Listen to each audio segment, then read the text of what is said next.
ni Lord yung presensya niya, basta't yung anak niya ay talagang gutom at uhaw para sa presensya niya. Amen?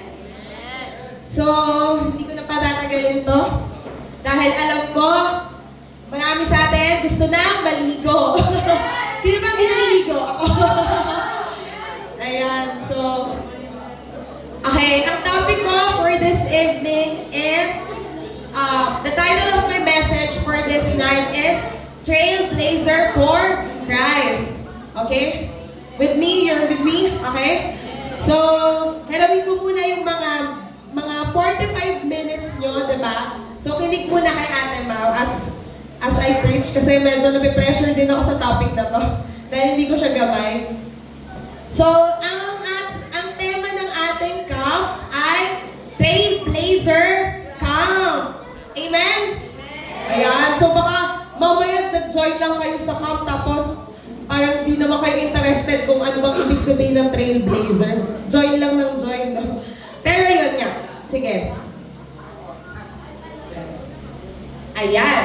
So, kanina, nagbigay na rin ng explanation si Pastor kung ano ba ang isang Trailblazer. So, based on the dictionary, sabi, a trailblazer is someone who is the first person to do something or to go somewhere. Or someone who shows that it is also possible for other people. So in short, siya ay isang taong nangunguna. Tama? Siya yung taong nagli-lead ng way. Amen? Nagigets ba? So, next is, what is the biblical meaning of a trailblazer? So, pag sinabing trailblazer as a Christian, it is someone who is a pioneer or a forerunner who leads others into new spiritual territory, prepares the way for God's purposes or challenges the status quo. So, katulad na pinreach ni Kuya Warren, which is si John the Baptist, na-remember nyo ba? So, si John the Baptist is also someone who can be considered as a trailblazer kasi siya ay inassign to prepare the way for Christ. Amen? Sige, parang ako nagtuturo, diba? So, ayan. So, nakita ko din na it was used, ayan, the Greek word for trailblazer is archegos. Archegos. It was used in Hebrews 2:10 and Acts 3:15. So, Jesus is called the archegos, a Greek word translated as pioneer, originator, or trailblazer. So, si Jesus mismo ay isang trailblazer. Amen? So, ayan. Okay. Sige. Sige. Kung kanina, si John the Baptist, yung tinuro ni Kuya Warren as someone na nag-prepare ng way para sa coming ni Jesus. Diba kasi, before na nakilala si Jesus, si John the Baptist that time is yung sikat, tama? Tulad na turo ni Kuya Warren, siya ang someone na famous, di ba? Na parang that time siya yung tipong sinusundan ng mga tao. And yun purpose niya that time is not to lift up himself, but to lift up the name of the Lord. So, siya yung that time na bago pa makilala ng si Jesus, siya yung, kumbaga, siya na yung, nagpe-prepare sa mga tao na hindi siya yung Messiah, pero someone will come to become our Savior, or their Savior that time, which is si Jesus. Sige. Ngayon naman, ang character na considered din as a trailblazer is si Apostle Paul. Ayan, sino familiar kay Apostle Paul? Amen. Di ba? Kasi sa New Testament, sikat siya. And sa New Testament, siya, according din sa nabasa ko, siya ang may pinakamaraming na isulat na books in the New Testament. So, ganun katindid that time si Apostle Paul. And, ayan. Sige. So, before we go dun sa ginawa ni Apostle Paul, paano siya nasabi na trailblazer, short background lang about Apostle Paul. So, who is Apostle Paul? So, first, he is a Roman citizen. So, sa Acts 22:28, sabi, the commander answered, I acquired this citizenship with a large sum of money. And Paul said, but I was actually born a citizen. So, that time, di ba parang Romans nga, yung mga namumuno or sila yung namumuno that time. And yun nga, na si Apostle Paul, yun nga, he's a Roman citizen that time. So, kumbaga, siya ay parang in a way may authority. Yun. Next is, he is also a Pharisee. So, kung familiar kayo sa Pharisee, alam nyo kung ano ang Pharisee. Acts 23:6, but perceiving that one group were Sadducees and the other Pharisees, Paul began crying out in the council, Brethren, I am a Pharisee, a son of Pharisees. I am on trial for the hope and the resurrection of the dead. So, a brief background lang din sa Pharisee. So, yung Pharisee, sila yung that time na parang mga religious people that time, sa panahon ni Jesus. So, sila yung mga, tingin nila sa sarili nila ay mga righteous. Ayan, mga religious person na masyadong strict when it comes to obeying the law of Moses. Ganun sila. Na nung that time, ng panahon ni Jesus, na sila yung sita ng sita kay Jesus, na, ba't mo ginagawa yan during Sabbath day? Diba kasi maraming binrake si Jesus that time na, according sa law ni Moses Right? Tapos, yun nga, yung mga Pharisees that time, siyang talagang unang nagko-question kay Jesus, talagang kumbaga yun nga, na parang laging bawat action ni Jesus, sila yung may say, or sila yung may mga negative na sinasabi. And yun nga, tulad nga ng sinabi ko, na sila yung mga tao na tingin nila sa sarili nila is righteous or someone na sila yung sumusunod talaga kay Lord. Which is, yun nga, kapag binasa natin yung Bible, sabi nga sa kanila ni Jesus, hindi based yun sa pagsunod lang sa law. Diba? Yung pagiging righteous before God. So, next is, so si Apostle Paul then is, before siya maging Kristiyano, ang kanyang talagang kilala siya bilang isang persecutor of Christians.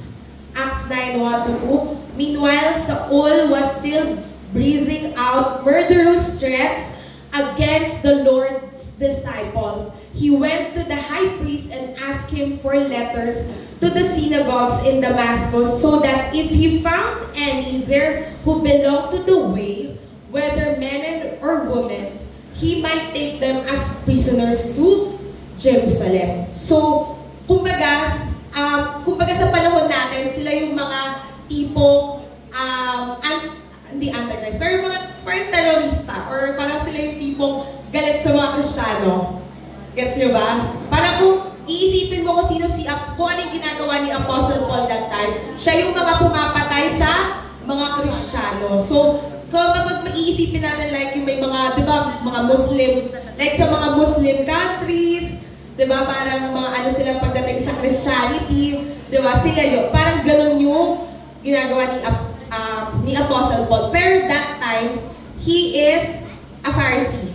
Parang, ang tingin niya that time, sa pagpa-persecute niya sa mga Christian, he is doing a righteous thing. Diba? Parang grabe, no? Yung pumapatay ka ng tao, pero tingin mo sa sarili mo, righteous ka pa rin. Na akala niya, napiplease niya si Lord sa pagpatay or paghuli sa mga sumusunod that time kay Jesus. Kasi nga, hindi nga siya naniniwala na si Jesus yung Messiah. Diba? So yun. Nagigets ba yung background ni Apostle Paul? Amen. Ayan. So para dagdag knowledge na rin sa atin. Ayan. So, dahil dyan, diba, yun nga, na parang kilala nga si Apostle Paul that time. Or Saul pa yung, ano niya name niya na ginagamit dyan na sikat siya to, yun nga, to hunt or to kill the Christians or the followers of Jesus or the disciples of Jesus. Pero ito na ang plot twist. Ayan na, kumwento na ako. So, kung babasahin natin yung Acts chapter 9 verses 1 to 19, nandito mababasa kung paano siya, ayun, nabulan. Tama. Kung paano siya nabulan. Or sabihin na natin, ito yung way, paano siya na-convert. Paano siya naging follower ni Jesus. So, ayan, napasa ko yung 9, 1 to 2. Sige. As he neared, medyo mahaba to Pero yun nga, paikliin ko na lang. So, yun nga, na papunta siya that time sa Damascus. Tapos, di ba, nag-ask siya ng approval na pag may nakita nga siyang mga Kristyano on the way sa area na to, yun nga, na huhulihin niya, ganyan. So, that time, yun nga, papunta siya that time sa Damascus. Then, as he neared Damascus on his journey, suddenly a light from heaven flashed around him. Verse 4, he fell to the ground and heard a voice say to him, Saul, Saul, why do you persecute me? Diba? So, on the way siya that time sa Damascus, so, most probably nakasakay siya sa, ano ba that time? Horse or donkey? Ayan. So, donkey, kalesa donkey. Joke lang. Donkey, horse. Camel. So, pero nakasakay siya sa animal. Small horse daw. Tapos, biglang, yun nga, suddenly may, parang siguro kidlat. Parang like kidlat siguro. Tapos, nalaglag siya. Then may nag-speak sa kanya nga na, Saul, Saul, why do you persecute me? So, di ba? Grabe, kung ikaw yun, di ba parang maano parang magugulat ka na, wala ano nangyari? Sino tong gumawa nito sa akin? Ayan. Tapos, next verse, sabi niya, who are you, Lord? Saul asked. Sabi niya, tapos, nag-speak na. I am Jesus whom you are persecuting. Grabe yung encounter niya dito kay Jesus. So that time pala, nag-resurrect na dito si Jesus ha? Wala na siya. Di na siya kasama ng mga disciples. So, nag-resurrect na siya that time. Tapos, now get up and go into the city and you will be told what you must do. So, ayan, the men traveling with Saul stood there speechless. They heard the sound but did not see anyone. Saul got up from the ground, but when he opened his eyes, he could see nothing. So they led him by the land into Damascus. For 3 days he was blind and did not eat or drink anything. So, imagine, di ba? Grabe, parang in a split seconds, parang na-encounter niya si Jesus. Amen? Di ba na parang ikaw, parang may plano kang masama sa mga anak ni Lord or sa mga followers ni Jesus, then suddenly, ma-encounter mo si Jesus. Grabe, di ba? Na parang first-hand encounter yun kay Jesus after mag-resurrect ni Jesus. After mawala ulit si Jesus. After resurrection, then, kinuha na ulit siya sa langit. Gets ba? Yeah. Diba? So, di ba nakaka-amaze na parang talagang si Saul or si Paul that time, so pinili talaga siya ni Jesus eh. Diba? Na he was chosen. Na out of many people, diba? Bakit etong taong to na nagte-terrorize sa mga followers niya, anuhan niya? Diba? Pinili niyang ma-encounter siya. Then yun nga, 3 days, parang bulag siya. And eto na. In Damascus, there was a disciple named Ananias. The Lord called to him in a vision, saying, Ananias, yes, Lord, he answered. The Lord told him, go to the house of Judas on Straight Street and ask for a man from Tarsus named Saul, for he is praying. In a vision, he has seen a man named Ananias come and place his hands on him to restore his sight. So, to make the story short, si Lord, nag-speak siya sa isa sa mga followers niya, which is si Ananias. Then si Ananias ang ginamit ni Lord para makakita ulit si Paul. O, Saul that time. Gets? And sabi, kasi parang kinusyon ni Ananias eh. Sabi niya, parang, kumbaga in layman's terms, sabi niya, Lord, seryoso ka ba? Na ipagpipray ko to si Saul? Eh, pumapatay to ng mga followers niyo eh. Ba't ko gagawin yun? Pero ito yung sagot ni Jesus sa kanya, ni Lord. But the Lord said to Ananias, go, this man is my chosen instrument to proclaim my name to the Gentiles and their kings and to the people of Israel. I will show him how much he must suffer for my name. Then, yan na. So, after that, sinunod na ni Ananias yung instruction sa kanya ni Lord. Then, Ananias prayed for Saul, then nakakita na si Saul. Grabe, di ba? Na parang si Lord mismo ang pumili kay Saul. Kaya ang tawag kay Apostle Paul, he is an apostle to the Gentiles. Okay? And sabi nga immediately, something like scales fell from Saul's eyes and he could see again. He got up and was baptized, and after taking some food, he regained his strength. Wow, diba grabe yung transition ni Apostle Paul that time. And after that, yun na, doon na nag-start yung ministry ni Apostle Paul.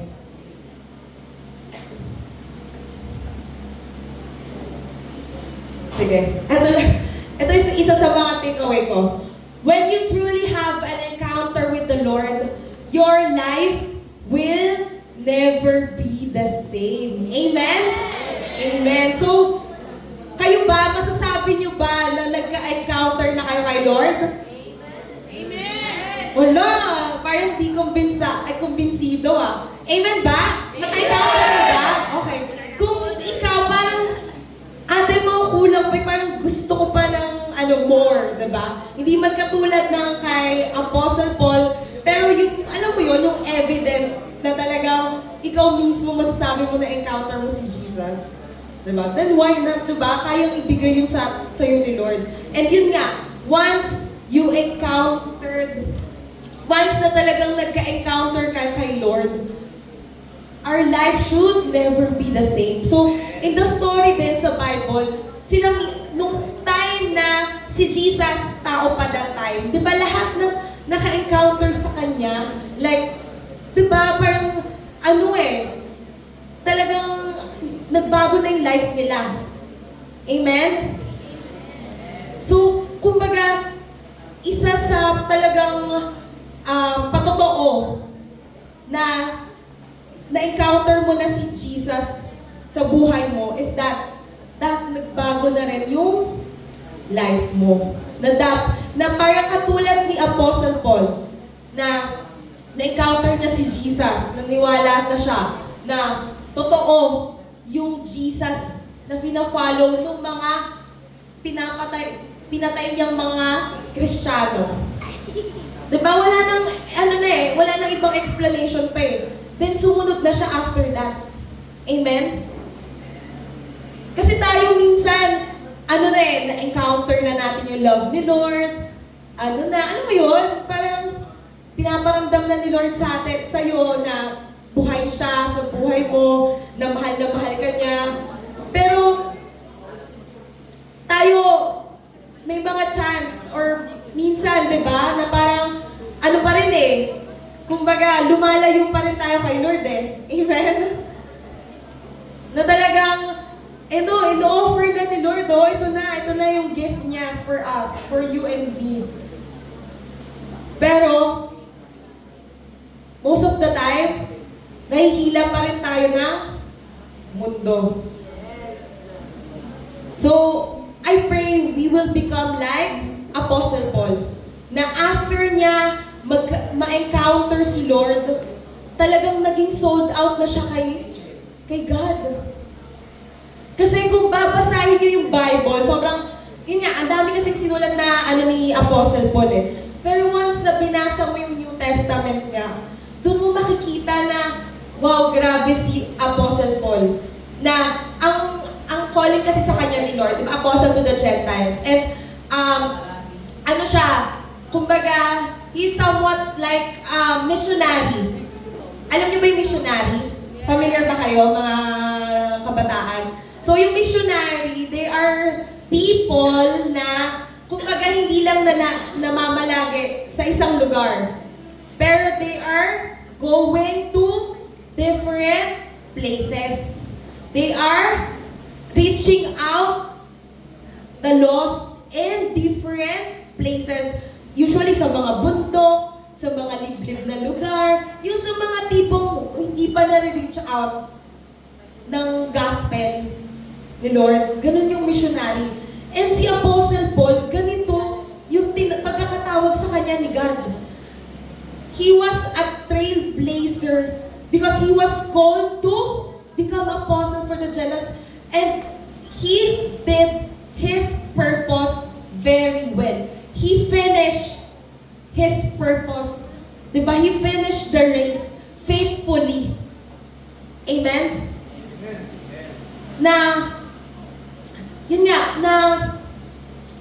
Simula nung na-encounter niya si Jesus, talagang no turning back na sa kanya eh. Hindi na siya bumalik sa dating buhay niya. Na kahit dumating yung time na parang, nung una kino-question siya ng mga followers ni Jesus na parang, totoo ba? Ano ka na? Kristiyano ka na rin, katulad namin? Di ba, pinapatay mo lang dati yung mga, mga Kristiyano na tulad namin, katulad mo. Kasi di ba minsan, ang hirap maniwala na parang, ikaw, kakilala mo. Kunwari, etong kakilala mo na to, sobrang sama ng ugali, sobrang sama, parang sobrang grabe yung ginagawa niya. Like, yun nga, siguro, sabihin na natin, nag-a-addict, yung parang wala ng pag-asa. May mga kilala ba kayong ganon? Na parang siraulo? Na parang, alam mo yun? Yung parang wala ng pag-asang magbago. Amen? May ganon ba kayong kilala? Na parang pag nakita mo tong taong to, imposibleng magbago to. Diba? Parang imposibleng maging, worshiper to ni Lord. Parang imposibleng gagamitin to ni Lord para sa kaharian niya. Ganon din yung na-experience ni Apostle Paul. That time, he was questioned. Parang he was doubted na, talaga ba? You are one of us na? Pero, diba, hindi nagpatinag si Apostle Paul sa mga ganong negative comments or feedback sa kanya ng mga tao that time. Pero, naging faithful lang siya.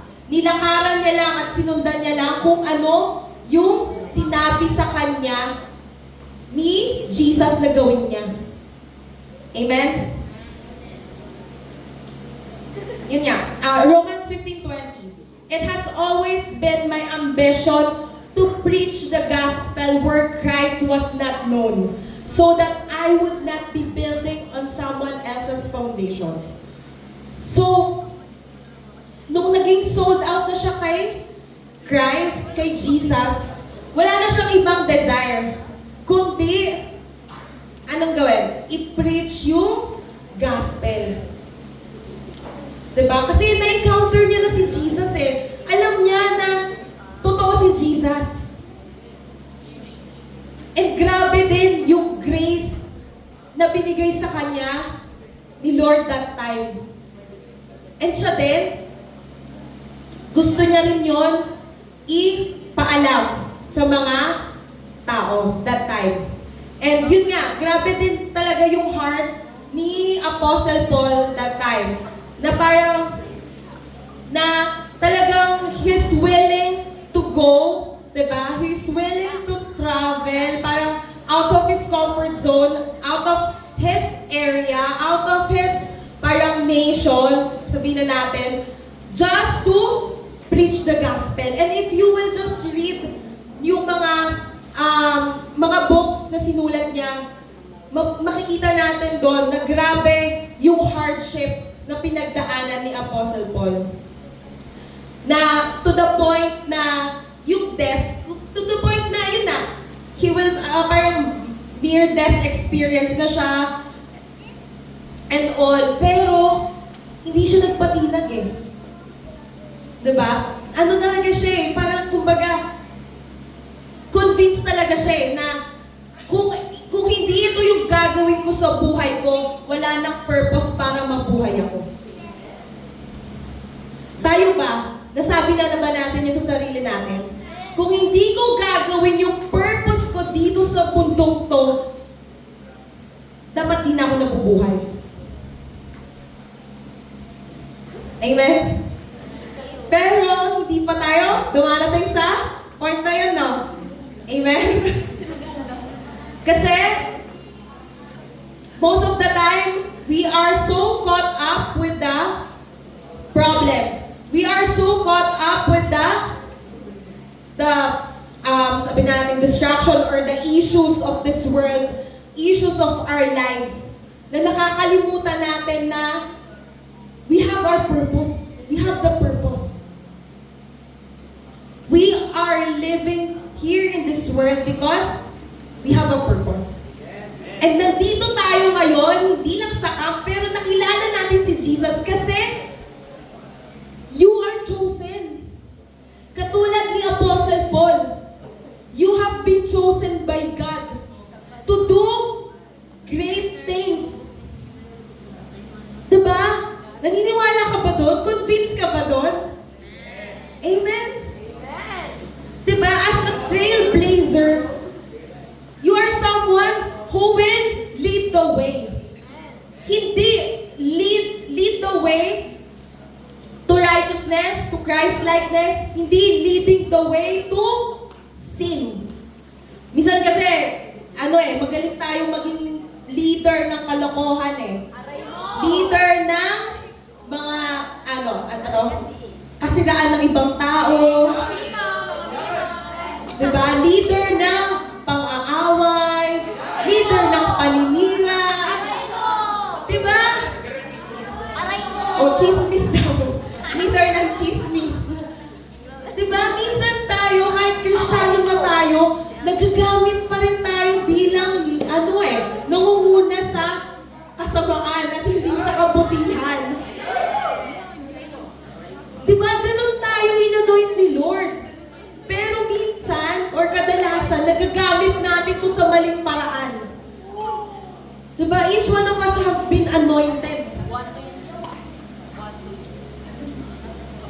And I pray that tonight, ma-open yung hearts natin, and yung eyes natin, and yung minds natin na ano bang ginagawa ko sa buhay ko ngayon?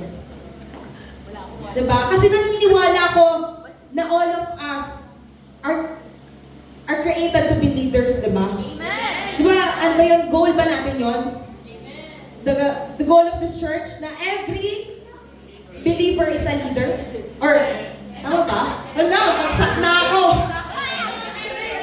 Ayun! Napaka-goal! So, sabi nga, di ba, every believer is a leader. Yun yung goal ng church natin. So, bawat isa sa atin are leaders. Di ba? Leaders for the Lord. Hindi leaders for Satan. Hindi leaders for darkness. Okay. So when the Lord calls you for His purpose, no one can disqualify you. Kasi tayo, di ba? Ano tayo eh?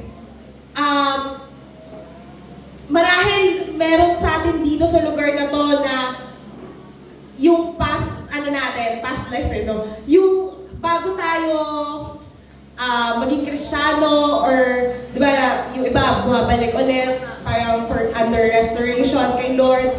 Pero di ba, may nagawa tayo in our past na sobrang dilim, na sobrang sama. Di ba? May mga bagay tayo sa buhay natin na ayaw malaman ng ibang tao kasi baka ma-judge tayo. Tama? Na may mga nagawa tayo sa buhay natin in the past na parang ang dilim-dilim, na parang ang sama-sama. Diba? Na masyadong makamundo. Na ngayon, na talagang nakilala mo na si Lord, na sumusunod ka na kay Lord, na binigay mo na yung buhay mo kay Lord, or binibigay mo na ulit yung buhay mo kay Lord. May mga may mga bulong, di ba? Na, yun nga, di ba, kapag dito sa church, di ba, parang ine-encourage yung mga tao na to become part of the ministry, di ba? If you have this skill or talent, or you have this heart, like sa worship team, di ba? You have this heart to worship, to be part of the worship team. Pero, parang, ikaw, may nagawa, parang yung, yung old life mo, eto yung nag-hinder sa'yo, para gamitin ka ni Lord. May mga ganun bang instances? Na, ikaw, parang, sinasabihan ka na ni Lord, na anak, ano ka na eh, forgiven ka na, nilinis na kita, tanggap kita, nire-restore na kita. Pero, minsan tayo rin mismo yung nagdi-disqualify sa sarili natin. Tama?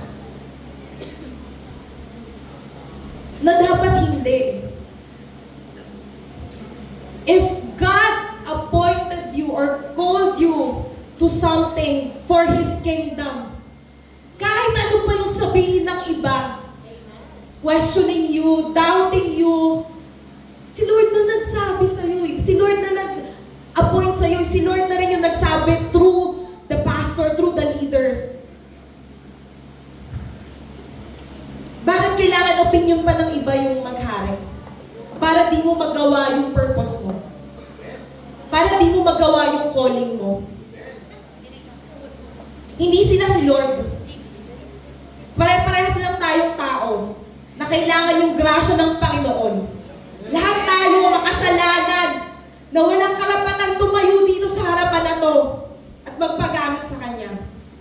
Diba? Katulad ni Apostle Paul, grasya lang talaga ng Panginoon. Kung bakit niya naggawa yung mission niya faithfully. Sabi niya nga, 1 Timothy 1:15. Here is a trustworthy saying that deserves full acceptance. Christ Jesus came into the world to save sinners, of whom I am the worst. That time, si Apostle Paul mismo, kino-consider niya yung sarili niya the worst sinner. Pero ano yung ginagawa niya that time? He was preaching the gospel. He was doing mission. He was traveling. He was pioneering churches to different places. Pero at the same time, ganyan yung tingin niya sa sarili niya. I am the worst sinner. Amen? And kung si Apostle Paul mismo, nakita niya yung sarili niya as the worst sinner, pero he faithfully obeyed the Lord. What more pa kaya tayo? Nakapatay ka na ba ng tao? Di pa naman siguro, di ba? Naging terorista ka ba ng mga Kristiyano? Di pa naman siguro, di ba? So what disqualifies you? Anong pas mo ang hindi kayang patawarin ng Panginoon para hindi ka sumunod sa Kanya? Para hindi ka magpagamit sa Kanya? Amen? Katulad nga ng kantang wash, we have been washed by the, I have been washed, wash with the, diba? Nilinis na tayo eh. We have been washed.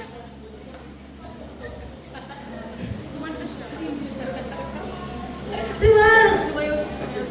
Na dapat paniwalaan natin to. Kung si Jesus mismo, kung si Lord mismo nagsabi na malinis ka na, then lakaran natin tong kalinisan na to.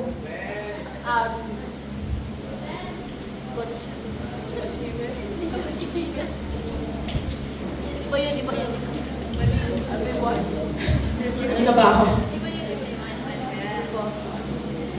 Ayan. So, parang patapos na ako dito. Ayan, so, hindi ko na nalagay, pero all throughout the ministry of Apostle Paul, parang ang dami niyang na-reach out na places. Na parang, yun nga, siya yung, I believe, siya yung pinakamadaming places na na-reach out or napuntahan sa mga ano ni Jesus.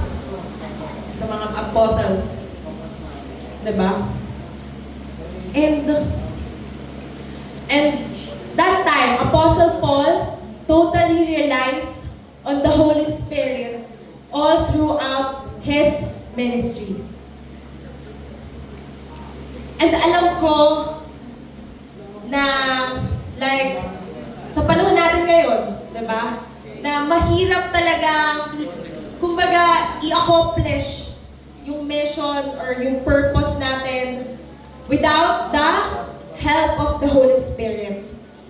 So sa mga nandito ngayon, kilala niyo ba si Holy Spirit? Kilala ba? Talaga? So, si Holy Spirit, brief background, si Holy Spirit, ito yung pinangako sa atin ni Jesus. Diba? Ito yung sinasabi niya, helper natin dito. Na once na umakyat na ulit siya, pumunta na ulit siya sa Father, He will send someone who will be our helper. And it is the Holy Spirit. And that time, yun nga kasi nga, di ba, naging Kristiyano si Apostle Paul, wala na si Jesus that time. So, he was baptized by the Holy Spirit. And hindi niya magagawa yung mission niya na to, yung purpose niya na to, without the help of the Holy Spirit. Amen. And tayo din. We cannot do this on our own. We cannot preach, we cannot evangelize, we cannot pray for healing, or we cannot, reach out to people without the power of the Holy Spirit. Kasi kung tayo lang, di natin kakayanin di ba? Kung tayo lang, grabe, parang na kagad parang talo na agad. Kung magre-rely lang tayo sa own strength natin, di ba? Parang lang siya, mere words without power. But with the Holy Spirit, si Apostle Paul that time, he was preaching the gospel with the power of the Holy Spirit. So tayo din, di ba, na tayo, nararanasan natin yung kapangyarihan ng Holy Spirit. Di ba? Na yung sa healing, Diba? Power of the Holy Spirit yun. Speaking in tongues, Holy Spirit yun. Discernment, Holy Spirit yun. Wait lang, share ko lang din to. Na, ayan, here, yung miracles associated with Paul. So more on, yan. Nag-heal siya, nag-cast out siya ng demons, resurrected a young man. Ayan. So, kumbaga, hindi lang totally talaga nag-preach ng gospel si Apostle Paul eh. Pero sinamahan din ng miracles. Ganun din tayo, na as someone na kinokol ni Lord to become a forerunner in this generation. Diba? Hindi lang sapat na with mere words lang. Pero, sinasabi din sa atin dito ni Lord na, anak, nandiyan yung Holy Spirit, nandiyan yung power. Kasi minsan, di ba, mahirap maniwala yung tao eh. Kasi same lang naman yung sinishare ng mga religions, right? Halos same lang. Yun, yung iba yan. Pero, doon mo makikita yung pagkakaiba natin sa kanila eh. Kasi, dahil sa Holy Spirit. Diba? Na if tayo mismo, alam natin, or close tayo sa Holy Spirit, we are empowered eh. Na sa mga kabataan, sa darating na pasukan, di ba? Hindi lang ikaw yung magsasalita, pero tutulungan ka ng Holy Spirit kung ano yung sasabihin mo sa mga classmates mo. Amen? Amen! Di ba? With power. Not just mere words, pero with power. And tayo, diba, nakikita natin yung kapangyarihan or yung galaw ng Holy Spirit sa simbahan na to. And kaya tayo din, nananatili kasi alam natin na totoo. Totoo yung sinasabi ng Bible. Diba? Na yung Holy Spirit, hindi lang siya hanggang New Testament, pero up until now, the Holy Spirit is evident. And we should, diba, dapat talaga ginagamit natin yung Holy Spirit sa life natin. Dapat kasama talaga natin yung Holy Spirit sa buhay natin eh. Amen? Kaya tayo nawawala. Kaya tayo nalalayo. Kasi, hindi natin yung Holy Spirit, diba? Hindi yun yung pinibest friend natin. Yung boses pa rin ng mundo, boses ng flesh mo, boses ng kaaway mo pa rin yung pinakikinggan mo. Pero once that you really get to know the Holy Spirit, katulad ni Apostle Paul, no turning back. Amen? Sino gusto nun? Na ate now, ngayon na sinurrender ko na yung buhay ko, ngayon na sumusunod na ako sa Panginoon. No turning back na. Diba? Na hindi na ako tatalikod sa lakad ko sa Panginoon. Kasi the Holy Spirit will empower us eh. Katulad ng ginawa niya nun kay Apostle Paul. Na kahit anong mangyari sa kanya, diba nasasabi niya pa din na rejoice. Rejoice in our sufferings. Because he knows that the Holy Spirit is in him. And the fruit of the Holy Spirit is in him. Manifesting in his life. Amen? So sa gabing ito, sino gustong gumalaw na may kapangyarihan ng Holy Spirit? Amen? Diba? Dapat hindi lang kami mga leaders yung kayang mag-pray ng healing eh. At kayo din kasi we have the same Holy Spirit. The Holy Spirit that raised Jesus from the dead is the same Spirit that lives in us. Amen? Ganun ka makapangyarihan ng Holy Spirit. And hindi tayo pinabayaan ni Jesus. Binigyan niya tayo ng helper. So I pray, di ba, na starting tonight, we will get to know the Holy Spirit more. Na mas, diba, mas maging evident pa siya sa buhay natin. Hindi lang to para sa mga iilan na tao lang to kapangyarihan ng Diyos.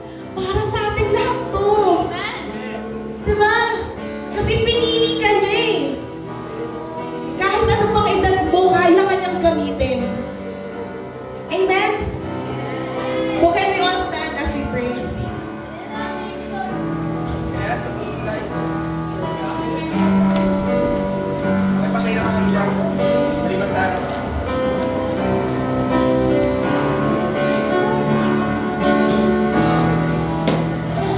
Sige.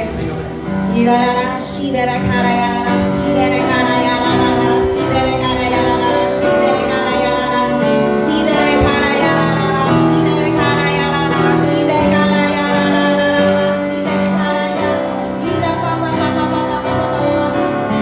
Yes, Jesus, hallelujah, God. Thank you for this night.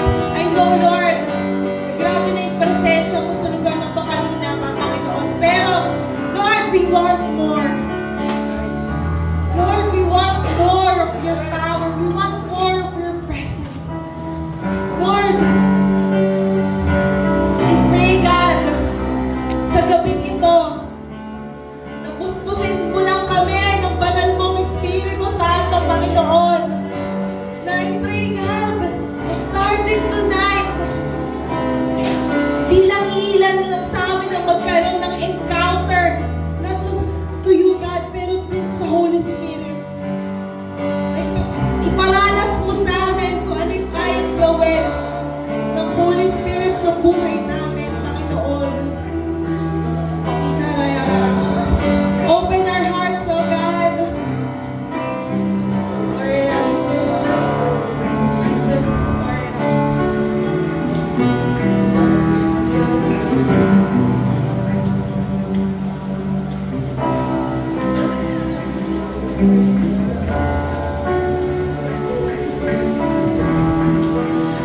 Ikaw ang Spirit breaker, heaven come down, Spirit breaker, break our walls down, Spirit breaker,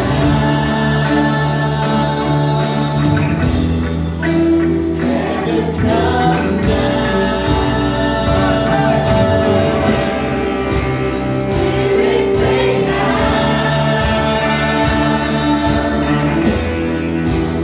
break our walls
Wherever you are, come on.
ating Kayara. Ang tawag doon, speaking in tongues. That is a language being given by the Holy Spirit. Hindi imbento yun. That is a prayer language. That is a language of heaven. Not everyone can have it. Not everyone can have it immediately. It took me years bago ko makakuha yung akin. Yung iba, nagawa nila, pinag-pray lang sila. But isa lang ang point dito, mag-tongues ka man o hindi, makuha mo man siya ngayon o hindi, the Lord wants you to know who is the sovereign Holy Spirit. Yung pinapakilala. Sino siya? Yung nagbago kay Apostle Paul. At siya yung patuloy na nagbabago sa buhay mo. Kaya nagbabago ang buhay mo dahil sa kapangyarihan ng banal na Espiritu Santo. Kaya ako magalikod sa kakaliman, sa kapangyarihan ng banal na Espiritu Santo. Kaya umakan yung para sa kasalanan. Sa kapangyarihan ni Holy Spirit. Yan ang nagbabago sa atin. Yan ang nagpapalaya sa iyo. Yan ang sinasabi sa iyo, anak, iwas dyan. Anak, iwas dyan. Iwas dyan. Yan ang nagsasabi sa iyo.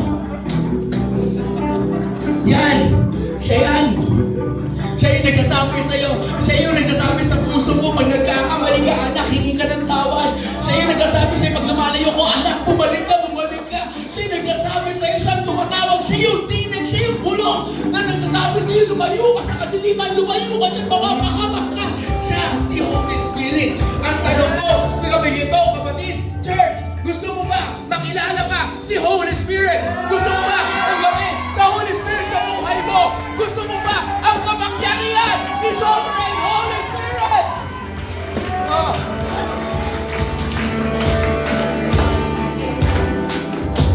Before we pray for you individual, we're going to pray for you and all the leaders.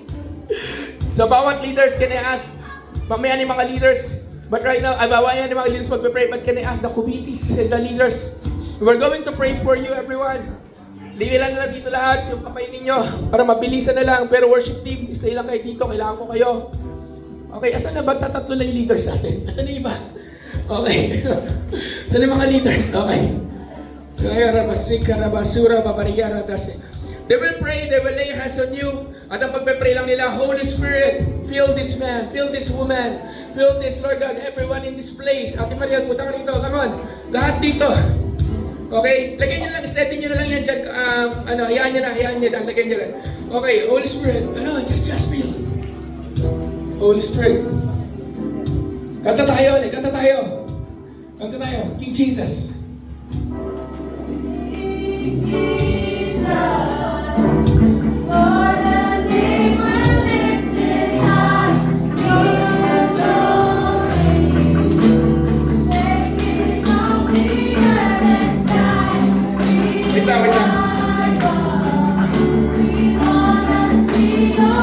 Wait lang. Instruction. You're going to lay your hands. Kahit di lang pang lay hands ko, na lay hands ka na okay lang. Kahit di lang pang lay hands, ang makalay hands sa'yo, okay lang. Okay? Kahit di lang pa. But you will pray and ask, Holy Spirit, fill this person right now. Be filled with the Holy Spirit in Jesus' name. Be filled with the Holy Spirit. Yun lang. Okay? Wala kayong ibang pagpe-pray. Okay? Just be filled. Be filled. Kahit ilang beses mo sabihin, kung hindi ka pinapaalis ni Lord doon, huwag kang aalis. Be filled. Ito hindi to workshop. Be filled with the Holy Spirit right now. Surah Bakayara da Sinte. Ora kasi, maaaring may maramdaman ka, maaaring wala. But it doesn't matter. What's important is you in faith. Believe in the Holy Spirit now. Kung you want to receive the Spirit na speaking in tongues, I want you to open your lips and start praising God habang pinagpe-pray ka at start to utter words o simulan mo magsalita ng mga lengguaheng hindi mo pa nasasabi. Right now, Larabasi, Karabasuraba, kayo pala. Thank you, Lord. Thank you, Jesus. As release your sons and daughters, your Lord, as they minister to your people, oh God. Right now, in the name of Jesus. Go ahead. Come on, go ahead. Go ahead. Larabasi, Karabasuraba, Baraba. Yaradasi, Karabarabasi. Yaradasi, Karabarabasi. Yarababasura. Come on, everyone. Korabasi, Karasuraba, Baraba. Be filled. Aradasura, Babashi, Karaba. Urabasi, Karabaraba. Kung na-pray na, balikan nyo lang. Orabashi, Be filled. Orabashi, Oradasura, Be filled.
in the Bible, there are 9 gifts. There are the gifts of speaking in tongues. Yung tulad ng gano'n sinasabi ko. There is gifts of interpretation in tongues. There is gift of prophecy. There is gift of healing. There is gift of tinatawag na discernment of the Spirit. There is gift of signs, wonders, and miracles. There's gifts of faith. There is gift of wisdom. And there's gift of word of knowledge. Ano lahat yun? Lahat yun ay supernatural gifts. So right now, whatever the gifts is, I want you to receive this and I pray and believe there will be people here that will be saying, "Okay, so this is what we're going to happen. This is what's going to happen." Number 1, every chain mabe-break. Alam ko may gagawin po tayo bukas, pero ngayon simulan na natin. Kasi ang body mo, templo ni Holy Spirit. So walang pwedeng manakin dyan. Okay, so ang gagawin ng Holy Spirit, pagsisipain lahat ng squatter sa iyong buhay. Diba? Lahat ng hindi dapat sa buhay, yung mga squatter yan. Dapat wala sila dyan. Amen ba? Diba? Hindi ko pa nagkasawa, paulit-ulit na bagay, paulit-ulit na wrong habit, paulit-ulit na kasalanan. Ano naman yung gano'n, diba? It's time to yung mga kadena na yan, masira, mapasag, mapalaya tayo sa oras ko. Is that amen? Oh, yan, kapasig ka na. So, pati ka nasawa, hayaan nyo lang. Pangalawa, yung mula sa bagay niyo, mula sa madilim, dadali ka ng Diyos sa liwanag. Diba? Ay, Kuya Ahmed, pakiikot. Okay, dadali ka ni Lord sa liwanag, dadali ka ng Diyos sa bagay niya. So, pangalawa, God, He wants not only to destroy the darkness in you, but He wants that you will be filled with the Holy Spirit. He wants you to be filled, overflowing. Amen ba? Diba? Na makikita mo yung kapangyarihan ni Holy Spirit sa buhay mo. Lahat ng bagay, sakit, kaguluhan, anxiety, whatever, lahat yan masisira, lahat yan madedestroy. The old is gone, the new has come. Amen? Gusto ni Holy Spirit ibigay sa iyo yun. Pangatlo, yun yung gifts. Ibibigay niya yung gifts sa iyo. So, I don't know if that's speaking in tongues. I don't know if that's dreams, vision, o ano man. But isa lang tunay, I want everyone here to start speaking right now. Go, start speaking your words, start speaking. I want everyone here who can pray in tongues and start praying the Spirit. If hindi ka nag-pray in the Spirit, okay lang. Start saying, Lord, thank you. Start speaking kay Jesus. Huwag sa isip. Buksan mo yung bibig mo. Start pupurihin ang Panginoon. Start pupurihin ang Diyos right now. Start praising the King of Kings and the Lord of Lords. Start honoring Him. Start open your lips. Everyone, open your lips. Huwag yung open your lips. Come on. Huwag kayo matakot. Hindi don't fear because you know the Holy Spirit is here. Come on. Start. Ura basura de kere de serebebe. Ura babarada sekara babara. Ura babarada sura babe. Nerera da sura ba. Ura babarada serebebe bababa sheraba. Healing flows right at this very moment. In the name of Jesus. Freedom flows. Ura babarada sura babara babade. Be healed. Be free. Be free. Oh, come on. Louder, church. Start speaking. Start praising. Come on. Binubuhay ni Lord.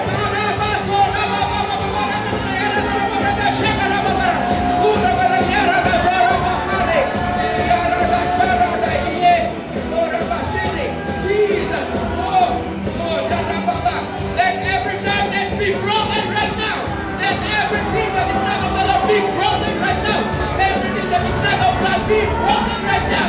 In Jesus' name. In Jesus' name. In Jesus' name. In Jesus' name. Everything that is not of the Lord be broken right now. Oh. Jesus. Second, Lord, I pray, Father, for everyone to be filled. So I want everyone to lift up your hands. If you can, oh Rabasire, right now, if you can. In the count of 3, I will shout fire. And perhaps some of you will fall to the ground. Some of you will not. Some of you will kneel down. Some of you will feel something in your body. Some of you will feel nothing, but it doesn't matter. What's important is for the Lord, for your faith to believe that you are filled with the Holy Ghost. The Holy Ghost is another term for the Holy Spirit. So right now, Holy Spirit, right now, by faith in the name of Jesus, I pray right now for this whole place. Right now, be filled and be covered with the fire of God. And right now, I pray as I shout this, let there be filled with the Holy Fire, with the Holy Spirit. Trust mo ninyo ang bawat isa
Alam nyo, ang pahala ni Holy Spirit sa Genesis, Ruach, New Life, hininga.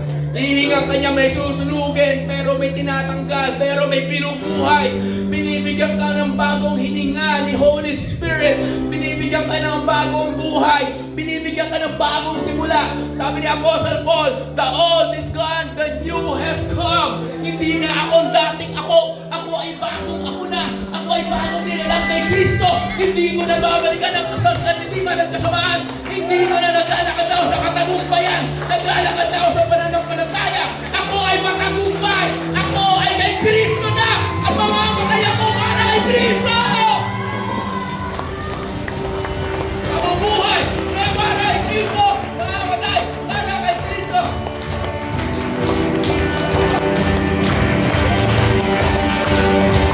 So who wants a new life?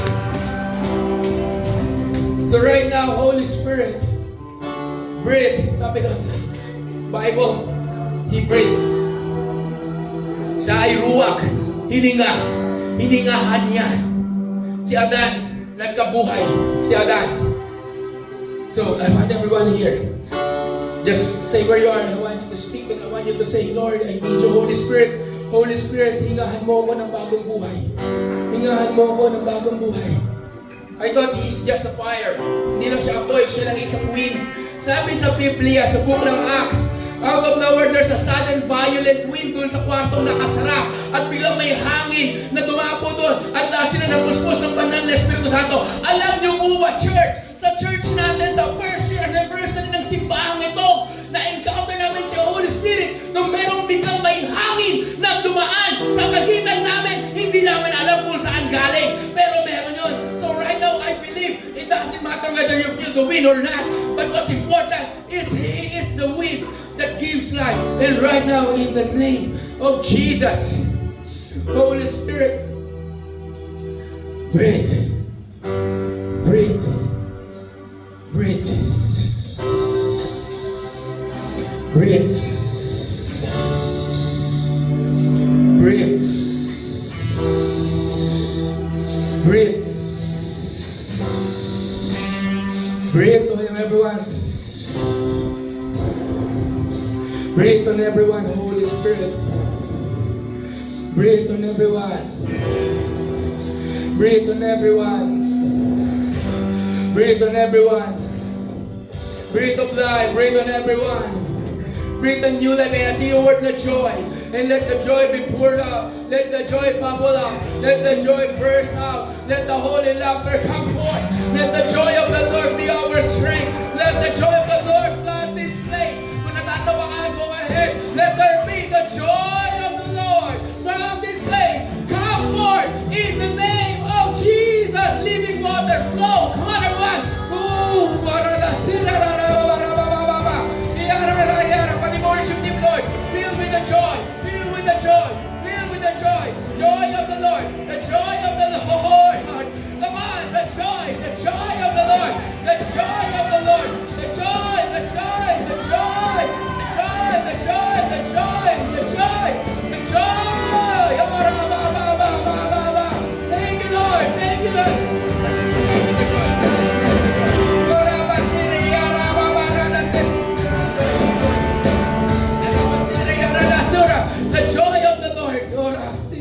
The joy of the Lord. The joy of the Lord. The joy of the Lord. The joy of the Lord. The joy of the Lord. Ora basika rababa.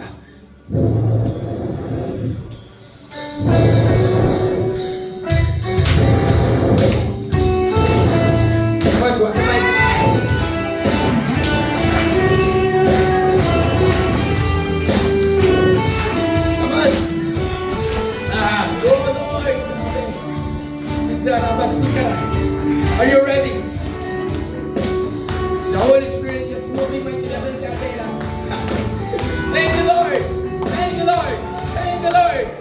Thank you, Lord. Thank you, Jesus. Come on, everyone. Let's give thanks to the Lord. Let's give thanks to King of Kings and the Lord of Lords. Jesus, come on. Come on, Jesus. Thank you, Lord. The joy of the Lord is in the house of God. Is amen. Come on, let's declare this. This is the day you made, so I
mo, kapatid mo na lang sila na mamasikain. Kaya mo, ikot tayo.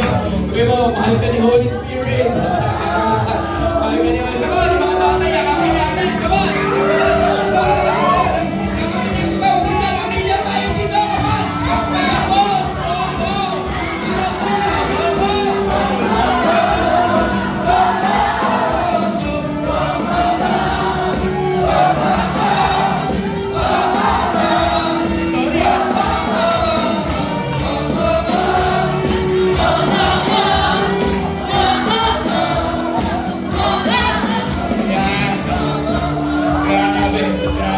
Pwede bang akbayan nyo lahat? Tuloy-tuloy lang, tuloy-tuloy lang.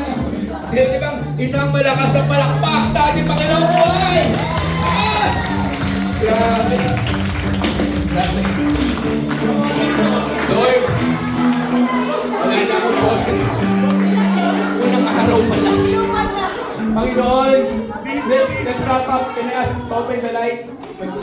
Pasalo. Okay, grabe. Wala na akong boses. Lord, as we end, Panginoon, bakit ka magganito? Lord God, sige, let's pray. Holy Spirit, thank you. You're amazing. We love you. Pwede ba sabihin natin, we love you, Holy Spirit? We love you, Holy Spirit. We love you. Kamang palakpakan natin si Holy Spirit. Oh, grabe. Ang tawag natin sa Kanya, kung sa ibang church, ang tawag sa Kanya, Sovereign Holy Spirit. Listen, meron ako i-release. Okay. Sa ibang church, sa Christ the Rock, ang tawag siya sa Sovereign Holy Spirit. Sa church natin, hindi siya si Sovereign Holy Spirit. Okay? So we wanna put a title sa Kanya sa simula because He is everything. And ako, this is sa akin lang naman to Okay? So, can we call Him the all-powerful Holy Spirit? Amen? He is all-powerful. Lord, thank you. Thank you sa ginawa po ninyo sa gabi ito. Thank you. Kaya na invite everyone, let's just give thanks to the Lord as we end. Just give thanks in your own words. Just give Him glory. Just give Him praise. Come on, grabe ang Panginoon. Ibang klase. Amen? Amen, grabe. Panginoon, salamat. Come on. Thank you, Lord.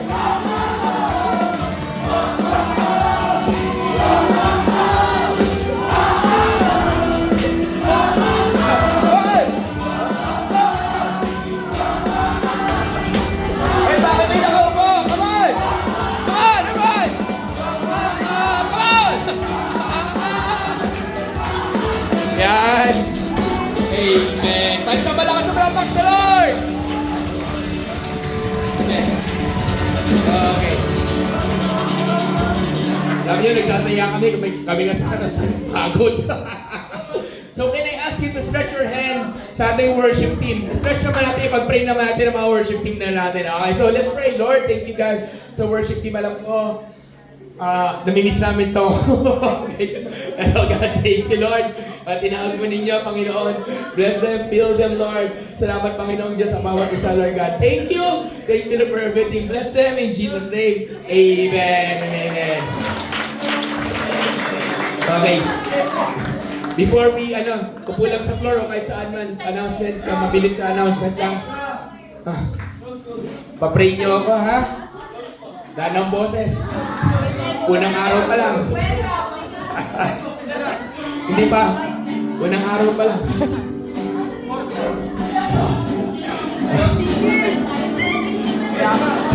Kaya minsan, ayaw ka lang ganito. The spirit is willing, but the flesh is weak.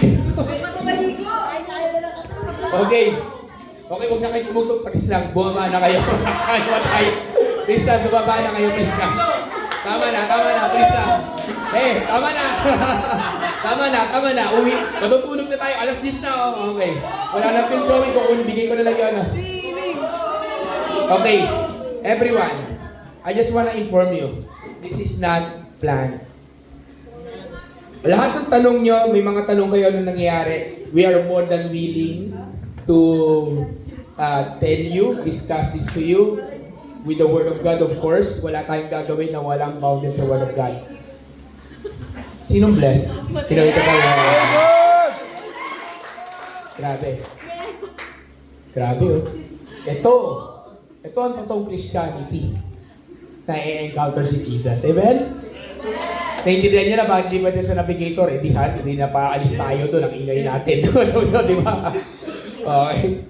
Pwede naman, pero mitigated. Kaya pag may mga pagkakataon po na tulad ng ganito, nilalabas na. Pero may mga pagkakataon talaga, the Lord simply is taking over. Tulad ngayon.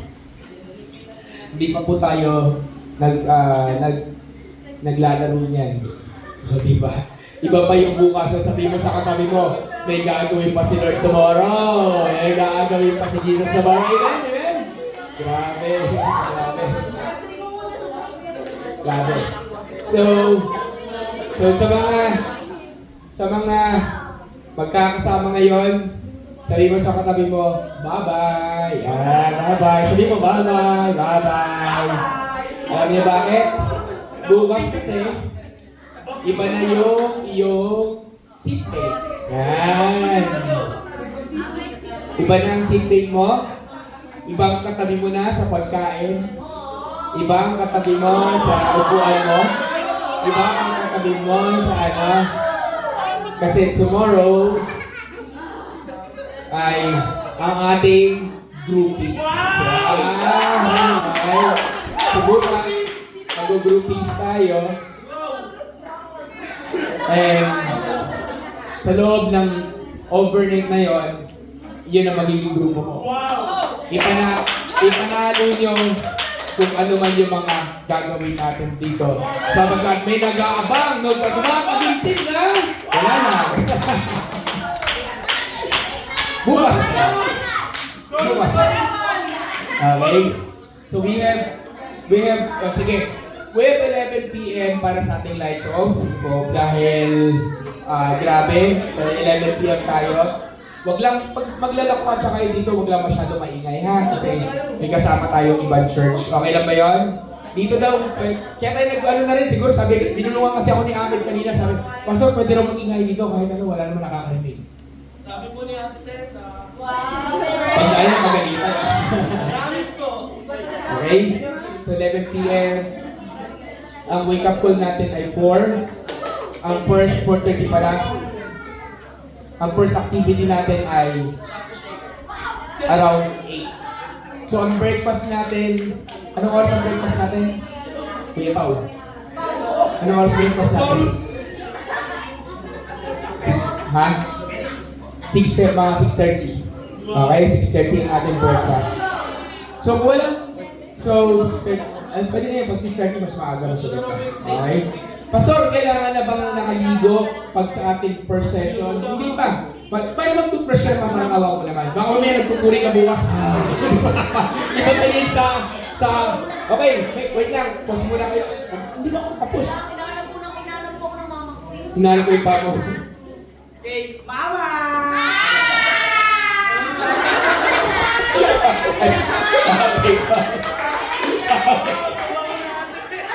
Okay, wait na, wait. Okay, tingin mo na. Okay, so may dalawang klase ha. Listen, anong meron dyan diskusyon na dyan? Okay. Okay. Ang anointing, ito yung naranasan yung gabing ito. This is anointing, this is the power of God. Amen? So sabihin mo, anointing. Okay. Mag-toothbrush kayo bukas, parang awan nyo na palang bagong gising ha. Kasi, baka may hindi anointing eh. Alam niyo ba yan? Baka appointing yun. Diba? Appointing na amoy ka, wala, hindi matay. Okay, naku, patay bago tayo dyan. Okay. Okay. So, toothbrush ka, kahit hindi mo na kayo maligo, kasi, kung walang oras, kasi yung gagawin natin sa 8, sa first activity na bukas, sure na papawisan kayo. Okay, okay. Pili ka magja-jogging. Mag-stretching kayo. Wow. Gagano kayo bukas. Di ba ano flex natin? Sabi mo nga, strong! Oh, wait lang. Bukas, malalaman natin kung yung strong na yan. Ayan. Okay. O siya, sige na po. Lord, as we rest today, Be with us, God, sa bawat isa. Nililis kong kapahingahan, Lord God, sa bawat isa. Makapagpahinga sila ng maayos. Yung mag-work pa po, Panginoon, sa gabi ito. Ikaw magbigay ng strength. Salamat, Lord God, sa bawat isa. Bless them, Lord. Thank you, Jesus. In Jesus' name. Amen. Okay po, wait lang. Huwag tanggalin ito.